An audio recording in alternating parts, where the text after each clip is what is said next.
Salut tout le monde et bienvenue dans cette 11e émission des comics pour les nuls, présentée par un nul. Voilà, on est reparti sur une nouvelle dizaine. Aujourd'hui on va parler de Wormwood et que de Wormwood. Wormwood c'est publié chez Delcourt, ça coûte un petit peu moins de 15€ le tome, donc c'est fait de A à Z par Ben Topplesmith. Ben Topplesmith à qui on doit entre autres 30 jours de nuit. Deux tomes, donc je disais, le premier qui s'appelle Gentleman Zombie, le deuxième qui en est la suite logique et spirituelle, qui s'appelle sobrement Ça fait mal quand je fais pipi, donc voilà, ça c'est le tome 2. Ça fait mal quand je fais pipi, oui, bon, en lisant vous comprendrez, sous ceci une explication très logique. Alors attention, ceci est pour lecteur averti, si tu es un petit enfant et que tu as peur des zombies et autres trucs un peu gore, ne lis surtout pas Wormwood. Voilà, donc Wormwood, donc, comme vous avez pu le voir, donc, ça parle de zombies et c'est pour les lecteurs avertis. Alors en fait, Wormwood c'est qui, c'est quoi? Wormwood c'est un asticot qui s'est échappé d'une dimension, enfin bref, on sait pas exactement d'où il vient, mais vous allez me dire que suivre les aventures d'un asticot c'est pas forcément super intéressant. Mais voilà, en fait, Wormwood loge dans l'œil d'un cadavre. Comme vous pouvez le voir même sur la couverture, regardez, hop, dans son œil, vous voyez un petit truc qui dépasse, et ben voilà, c'est lui, c'est Wormwood.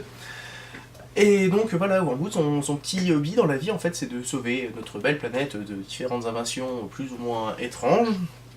Alors je dirais pas que c'est gore non plus, mais enfin c'est pas très subtil. Pour donner une idée, en fait, c'est surtout pour ça qu'il faut lire Wormwood. Je trouve que le dessin et surtout la mise en couleur, ça déchire sa race. Voilà, pour parler gentiment. Donc alors au niveau des couleurs, ça varie entre le rouge sang et le vert zombie.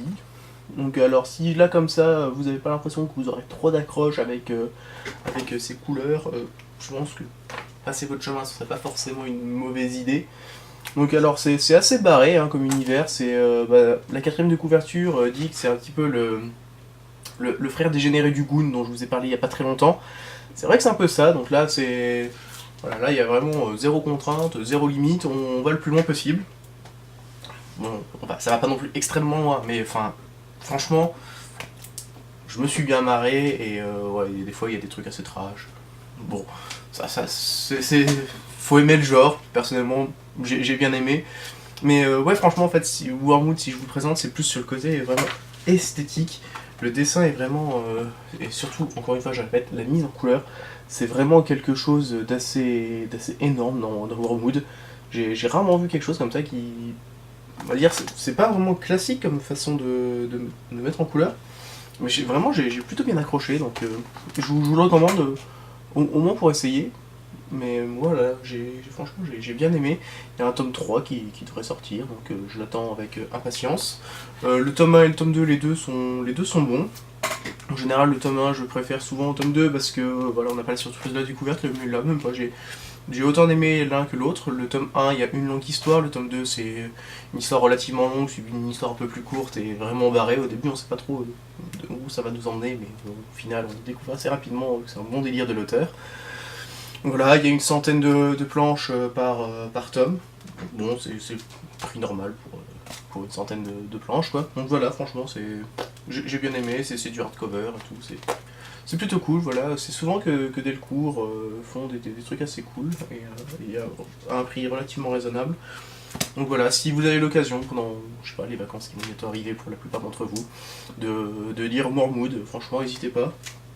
Il faut juste approcher un petit peu au trip un peu zombie, puis je pense que voilà, après les couleurs ça risque d'en rebuter quelques-uns, mais ceux qui arriveront pas à passer au-delà de ça, je pense, et qui seront bien au courant que c'est un trip un peu... c'est un bon trip, voilà. Je pense que ceux-là devraient bien aimer Wormwood. Voilà, on a fini avec Wormwood, et comme d'hab, parlons d'autre chose, parlons peu mais parlons bien. Aujourd'hui je vais vous parler d'un jeu. Petit meurtre et fait divers. Donc alors c'est pas un jeu vidéo, c'est pas vraiment un jeu de société non plus. Voilà, c'est le genre de jeu qu'on joue entre potes pendant des soirées autour d'une table. Alors Petit meurtre et fait divers, c'est le genre de jeu auquel on joue quand on aime bien avoir la tchatch avec ses potes. Donc en fait avec le jeu, on trouve une série de petits livrets, 7 livrets en tout, si je ne me trompe pas. 7 livrets. Et ces livrets ce sont des agendas en fait. Et à chaque page de l'agenda, on trouve donc des dates et un fait divers, genre Au camping des flots bleus, un sadique pique les fesses à travers les toiles des tentes.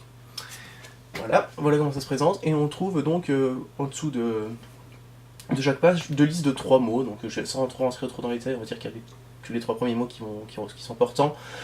Chaque innocent a la même liste de 3 mots qu'il va devoir caser pendant un interrogatoire, puisque l'un des personnages est un enquêteur et qu'il donc va devoir trouver le coupable.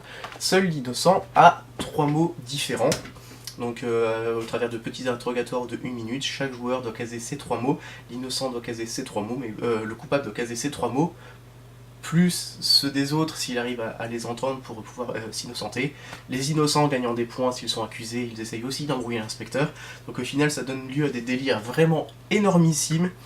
La seule petite contrainte que je trouve, c'est au niveau du nombre de joueurs. Donc c'est entre 4 et 7 joueurs, et même à 4 je trouve pas ça extrêmement fun. Donc, si vous êtes 7 c'est nickel, si vous êtes 6 ça passe encore, à partir de 5 ça fait un peu limite, mais voilà, c'est pour un nombre assez ric-rac de joueurs quoi. Mais franchement voilà, c'est super cool, c'est Asmodée qui édite ça. Ça coûte 30€, ça donne des parties vraiment sympas, les parties sont relativement courtes, je pense 45 minutes vous avez le temps de faire une partie. Franchement, c'est super fun. Alors pour ceux qui disent ah mais ils peuvent tricher et tout, s'ils disent pas leurs mots, non, il y a un joueur tout le temps qui tourne, qui est greffier, qui a les mots de tout le monde et qui donc peut checker si tout le monde fait bien son boulot. Bref, voilà, petit meurtre et fait divers, où la boîte se reconnaît assez facilement. C'est dans toutes les bonnes boutiques qui vendent un petit peu de jeux de société. Franchement, gros coup de cœur pour ma part, je m'éclate assez régulièrement avec, et franchement c'est bien cool. Je crois qu'ils viennent de le rééditer il y a pas longtemps, donc il y a peut-être des petites modifications qui ont été faites dans la nouvelle édition, mais je pense que le concept doit être exactement le même. Voilà, donc petit récapitulatif au cas où. Wormwood de Tom chez Delcourt, un peu moins de 15€, le premier Gentleman Zombie, le deuxième Ça fait mal quand je fais pipi, fait par Ben Smith, donc on va dire c'est la première fois que je dis du Ben Smith, mais si je recroise, je crois que je vais sauter dessus, parce que franchement, Wormwood, c'est cool. Voilà, et bah rendez-vous la semaine prochaine pour la 12e émission, en attendant, prenez soin de vous, ciao.